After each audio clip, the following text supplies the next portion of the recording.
Bonjour, je m'appelle Danilo, et je suis votre guide virtuel pour les questions fréquemment posées sur la divulgation financière. Je répondrai aux questions concernant la déclaration des revenus non nains, les régimes de retraite, les assurances-vie, les dons, et plus encore. Si vous ne trouvez pas de réponse à votre question dans nos vidéos, veuillez consulter le portail d'éthique pour des conseils détaillés. Commençons. Quels sont les exemples de sources de revenus non onusiennes qui doivent être déclarées? Il s'agit notamment du salaire externe, des revenus locatifs de biens immobiliers, des dividendes d'actions, des paiements d'intérêts de comptes bancaires, des honoraires, des redevances, de la rémunération pour l'appartenance à un conseil d'administration, etc. Vous devez inclure le nom complet de ces sources de revenus, la localisation des sources dans le pays, et décrire le type de revenus. Par exemple, les revenus locatifs d'un bien immobilier, ou les revenus d'actions. Dois-je divulguer les régimes à cotisation définie, tels que le régime de retraite de l'employeur, les fonds de prévoyance et les comptes de retraite individuels? Oui. Un régime à cotisation définie est un régime de retraite dans lequel un certain montant ou pourcentage d'argent est mis de côté chaque année par une entreprise ou un employeur au profit de l'employé. Vous êtes tenu de divulguer tous les régimes à prestations définies, y compris les régimes de retraite. Mais vous n'êtes pas tenu de divulguer les actifs sous-jacents du régime à prestations définies, car cette information n'est généralement connue que de votre employeur. Dois-je divulguer mon régime de pension du personnel commun des Nations Unies? Non, vous ne devez pas. Dois-je divulguer mon assurance vie? Oui.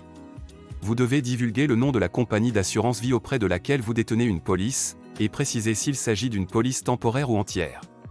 De plus, si votre police d'assurance vie est liée à des options d'investissement, comme des fonds communs de placement, des actions ou des obligations, vous devez également divulguer les noms spécifiques des options d'investissement qui sont individuellement supérieures à 10 000 $ US au 31 décembre de la période de déclaration.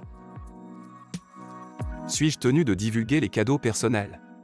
Oui, si la valeur d'un cadeau ou d'un ensemble de cadeaux était supérieure à 250 $ US, et a été reçu de toute personne extérieure, telle qu'un gouvernement, une agence, ONG, UNFP à vendeur, ou toute autre source extérieure aux Nations Unies. Toutefois, vous n'êtes pas tenu de divulguer les cadeaux reçus de votre famille. Dois-je divulguer les indemnités journalières et les frais de déplacement? Oui.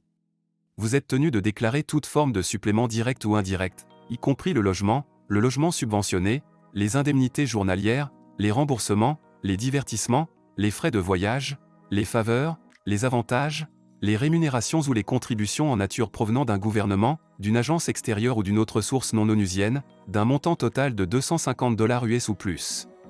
Cela ne comprend pas les prestations de dépendance en vertu des lois nationales, les voyages, les indemnités journalières pour des activités extérieures approuvées, ou le logement résidentiel qui a été accepté par l'UNFPA pour son personnel.